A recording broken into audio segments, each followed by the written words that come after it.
भरलेलं वांग बघा काय मस्त दिसतंय।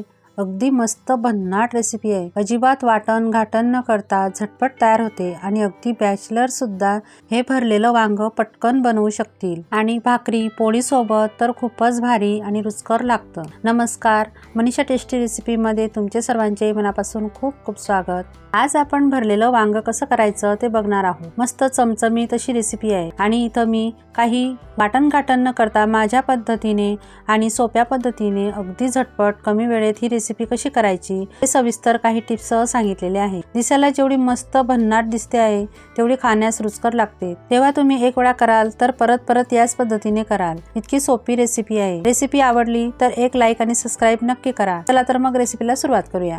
आता इथं सुरुवातीला भरलेलं वांग करण्यासाठी आपण काही साहित्य घेणार आहोत। तर इथं मी 1 वाटी भाजलेले शेंगदाणे घेतलेले आहेत। इथं मी शेंगदाणे भाजून त्यांची साल काढून घेतलेली होती। इथं तुम्ही शेंगदाण्यांची साल न काढता तसेच शेंगदाणे घेऊ शकता।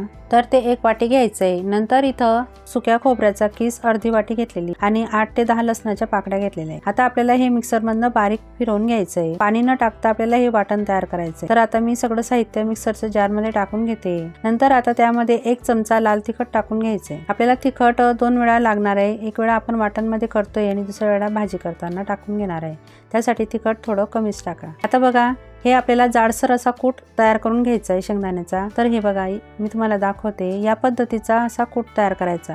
जास्त बारीक पेस्ट वगैरे करायची नाही, तर असं जाडसरच ठेवायचा। आता हा खोबरं आणि शेंगदाण्याचा जो कूट आहे त्याला आपण तेलात थोडंसं भाजून घेणार आहोत। तर त्यासाठी इथं मी गॅसवर कढई गरम करायला ठेवून घेतलेली होती। नंतर त्यामध्ये 2 चमचे तेल टाकून घ्यायचं आहे। नंतर त्यामध्ये जिरं आणि जो आपण कूट तयार करून घेतला तो टाकून घ्यायचा आहे आणि मंद आचेवरती याला छान 1 ते 2 मिनिटं व्यवस्थित परतून घ्यायचं आहे। त्यामुळे यातील जो कच्चापणा आहे तो व्यवस्थित निघून जातो आणि छान रुचकर अशी भाजी आपली लागते। नंतर यामध्ये मी चवीनुसार मीठ टाकून घेतलेलं आहे आणि थोडीशी कोथिंबीर टाकून घेतलेली आहे आणि त्यांनाही व्यवस्थित आता ह्या कूटमध्ये परतून घ्यायचं आहे। साधारण 2 ते 3 मिनिटं परतल्यानंतर आता आपला छान हा कूट भाजला गेलेला आहे। मी गॅस बंद करून घेतलेला आहे आणि याला थंड करून घेणार आहे। आता आपला भरल्या वांग्याचा भरला मसाला तयार आहे। आता आपण वांगी घेणार आहोत। तर इथं मी साधारण 6 ते 7 वांगी घेतलेली आहे आणि वांगी घेताना ताजी वांगी घ्या आणि बघूनच घ्या, कारण त्याला कीड लागलेलं असतं। तर वांग्यांना अगोदर आपण छान स्वच्छ धुवून घ्यायचंय,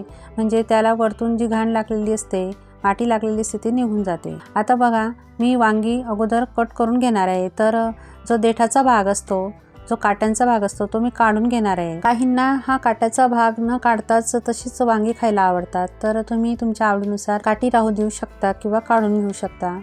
तर बघा आता आपण देठ कट करून घेणार आहोत। तर या पद्धतीने असे देठ कट करून घ्यायचं, म्हणजे वांगी खूप छान दिसतात। तुम्ही यापेक्षाही जास्त जे देठाचा भाग आहे तो कट करून घेतला तरी चालेल। तर आता बघा मी या पद्धतीने आता सगळे जे वांग्याचे देठाचा भाग आहे आणि जो काट्यांचा भाग आहे तो कट करून घेणार आहे। असं हाताने पण काढलं तरी लगेच निघतात। कोवडी वांगी असली तर पटकन हे देठाचा भाग आणि काट्यांचा भाग निघतो।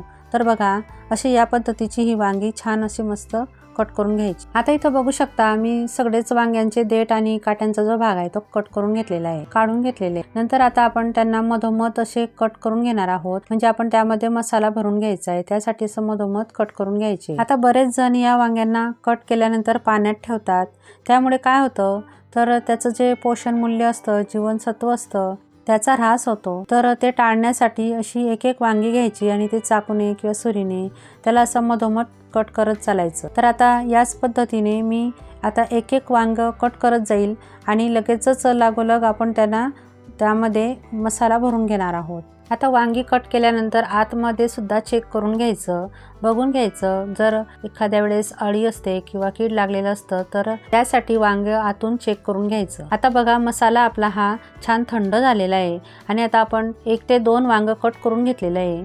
आपल्याला पूर्ण वांगे कट करायचे नाही, तर फक्त एक वांग कट करत जायचं आणि लगेचच त्याला असं मीठ चोळून घ्यायचं। तर असं आतून व्यवस्थित सगळ्या बाजूने हे मीठ वांग्याला लावून घ्यायचं आहे। मीठ लावल्यामुळे काय होतं तर वांग छान शिजतं आणि काळपट पण पडत नाही आणि मीठ लावल्यामुळे वांगीची चव ही अप्रतिम अशी लागते। आता आपण त्यामध्ये मीठ लावल्यानंतर लगेचच हा जो मसाला आहे, जो शेंगदाण्याचा कूट आहे, तो आपण त्यामध्ये व्यवस्थित दाबून दाबून असं भरून घ्यायचं आहे। तर इथं बघू शकता तुम्ही, या पद्धतीने व्यवस्थित भरायचं आहे। असा व्यवस्थित भरल्यामुळे आपण भाजीमध्ये ही वांगी सोडणार आहोत, तर त्यामध्ये ही वांग्यामधला जो मसाला आहे तो बाहेर अजिबात निघत नाही आणि वांग शिजल्यानंतरही मसाला वांग्यामध्ये तसंच राहतो। तर आता बघा, मी दुसरं वांगही याच पद्धतीने करून घेणार आहे। तर अगोदर त्याला सगळ्या बाजूने मीठ लावून घ्यायचं आहे आणि नंतर त्यामध्ये असं व्यवस्थित दाबून दाबून हा मसाला भरून घ्यायचा आहे। इथं मी जो मसाला तेलामध्ये परतून घेतलेला आहे तो तुम्ही असा तेलात न परतता कच्चाच या वांग्यामध्ये भरला तरी चालेल, पण तुम्ही मी सांगितलेल्या या पद्धतीने एक वेळा नक्की ट्राय करून बघा, खूप छान टेस्ट लागते अशा मसाल्याची। तर आता बघा, मी ह्या 2 वांग्यांना कट करून घेतलेलं होतं आणि त्यांच्यामध्ये हा मसाला छान मस्त दाबून असा भरलेला आहे। तर दिसायला बघा किती छान सुंदर दिसत आहेत। तर आता याच पद्धतीने मी राहिलेली वांगी ही कट करून भरून घेणार आहे। तर आता इथं बघू शकता, मी सगळी वांगी कट करून त्यांच्यामध्ये मसाला भरून तयार करून घेतलेली आहे आणि बघा किती मस्त दिसत आहेत। आता आपण भरलेली वांग्याची भाजी तयार करून घेणार आहोत आणि हा राहिलेला जो मसाला आहे तोही आपण भाजीमध्ये टाकून घेणार आहोत। तर आता त्यासाठी इथं मी गॅसवर कढई गरम करायला ठेवून घेतलेली होती आणि त्यामध्ये साधारण मी 4 पळ्या तेल टाकून घेतलेलं आहे। तेल व्यवस्थित गरम झाल्यानंतर त्यामध्ये अर्धा चमचा जिरे, थोडासा लसूण कट करून तो टाकून घेतलेला आहे। नंतर एक मोठ्या आकाराचा कांदा बारीक कट करून घेतलेला होता तोही टाकून घेतलेला आहे आणि आता त्याला मध्यम आचेवर व्यवस्थित परतून घ्यायचं आहे। गुलाबी रंगावर आपल्याला याला परतायचं आहे, म्हणजे जास्त आपल्याला करपवून घ्यायचा नाही किंवा लालसर करायचा नाही। तर बघा, आता 1 ते 2 मिनिटातच हा व्यवस्थित छान परतला गेलेला आहे। आता आपण त्यामध्ये अर्धा चमचा हळद पावडर, अर्धा चमचा लाल तिखट आपण अगोदर सुद्धा मसाल्यामध्ये टाकलेला आहे, त्यासाठी कमीच टाका। 1 चमचा गरम मसाला आणि 1 चमचा धना पावडर टाकून घ्यायची आहे आणि ते व्यवस्थित तेलात परतून घ्यायचं आहे। थोडंसं परतल्यानंतर आपण जो शेंगदाण्यांचा आणि खोबऱ्याचा जो कूट आहे, जो मसाला आहे तो टाकून घ्यायचा आहे। नंतर त्यालाही व्यवस्थित तेलात आता परतून घ्यायचं आहे। साधारण 1-2 मिनिटच परतायचं आहे। आपण सुरुवातीला हा मसाला तेलामध्ये छान परतून घेतलेला होता, त्यासाठी आता थोडंसंच परतायचं आहे आपल्याला। 1 ते 2 मिनिटं परतल्यानंतर त्यामध्ये आपण थोडंसं पाणी टाकून घेणार आहोत। थोडंसं पाणी टाकल्यामुळे मसाला करपतही नाही आणि छान शिजतो। आता त्याला चांगलं तेल सुटेपर्यंत आपल्याला थोडंसं शिजवून घ्यायचं आहे। नंतर त्यामध्ये जी आपण भरलेली वांगी होती ती एक एक करत असं मसाल्यामध्ये छान सोडून घ्यायची या पद्धतीने आणि आपल्याला त्यांना सुद्धा व्यवस्थित तेलामध्ये आणि मसाल्यांमध्ये व्यवस्थित मिक्स करून घ्यायचं आहे, छान परतून घ्यायचं आहे। मसाल्यांमध्ये अशी वांगी परतल्यामुळे वांग्यांना छान मसाला लागला जातो आणि ती छान शिजली जातात। आता वांगी आपली छान शिजावी त्यासाठी मी त्यावर झाकण ठेवून 1-2 ते 3 मिनिटं त्यांना छान वाफेवर शिजवून घेणार आहे। तर आता बघू शकता, मी झाकण काढून घेतलेलं आहे आणि वांग्यांना बघा आपला जो मसाला आहे तो किती छान लागलेला आहे। तर आता अजून आपली वांगी पूर्ण शिजलेली नाहीये, तर त्यासाठी इथं मी अर्धा ग्लास पाणी टाकून घेतलेलं आहे। पाणी तुम्ही तुमच्या आवडीनुसार कमी जास्त करू शकता। तर आपल्याला वांगी शिजण्यासाठी इतपत पाणी पुरेसं आहे, पण आपल्याला जर वाटलं की आपली वांगी कच्ची आहे तर थोडंसं अजून पाणी गरम करून त्यामध्ये टाकून घ्यायचं आणि त्यावर झाकण ठेवून अजून 2 ते 3 मिनिटं छान वाफेवर त्याला शिजू द्यायचं। आता यामध्ये मी थोडंसं मीठ टाकून घेतलेलं आहे आणि वरतून थोडीशी कोथिंबीर टाकून घेतलेली आणि त्यांना आता व्यवस्थित मिक्स करून घ्यायचं आहे। मीठ टाकताना थोडं कमीच टाकायचं, कारण आपण सुरुवातीला सुद्धा मसाल्यामध्ये मीठ टाकलेलं आहे। त्यावर आता झाकण ठेवून एक 7 ते 8 मिनिटं आपण अगोदर शिजवून घेणार आहोत। 7 ते 8 मिनिटानंतर आता मी झाकण काढून घेतलेलं आहे आणि आता आपण त्यांना चेक करून घेऊ। तर अजून मला ती कच्ची वाटत आहेत, म्हणून असं थोडंसं आपण काय करायचं, हे वांगे उलटपलट करून घ्यायचे, म्हणजे ते सगळ्या बाजूंनी एकसारखे असे शिजले जातात।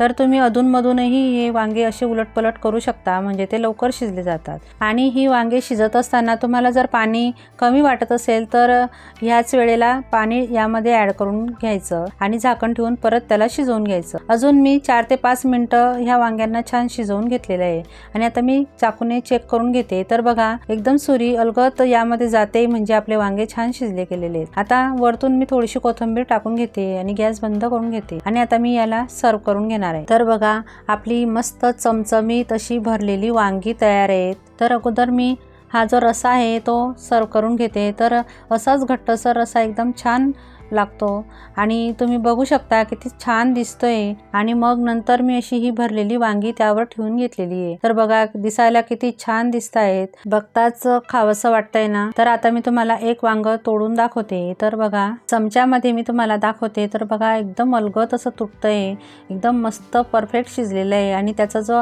आतील मसाला आहे तोही एकदम परफेक्ट असा छान तयार झालेला आहे।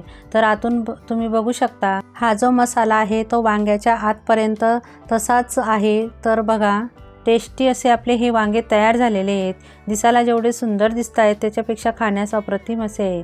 तुम्ही हे वांगे भाकरीसोबत, भातासोबत किंवा पोळीसोबतही खाऊ शकता। खूप छान टेस्टी लागतात आणि कोणत्याही प्रकारचं वाटण घाटण न करता एकदम पटकन ही रेसिपी तयार होते। अगदी नवीन शिकणारे सुद्धा ही रेसिपी झटपट तयार करू शकतात। मी सांगितलेल्या पद्धतीने एक वेळा नक्की ट्राय करून बघा आणि तुम्हाला जर ही माझी रेसिपी आवडली असेल तर प्लीज मला कमेंट करून नक्की सांगा। आणि हो, तुम्हाला जर माझ्या रेसिपीज आवडत असतील तर प्लीज माझ्या चॅनलला लाईक करा, शेअर करा आणि सबस्क्राईब देखील करा। चला तर मग पुन्हा भेटूया अशाच एक नवीन रेसिपी सोबत। तोपर्यंत मस्त खा आणि स्वस्त राहा।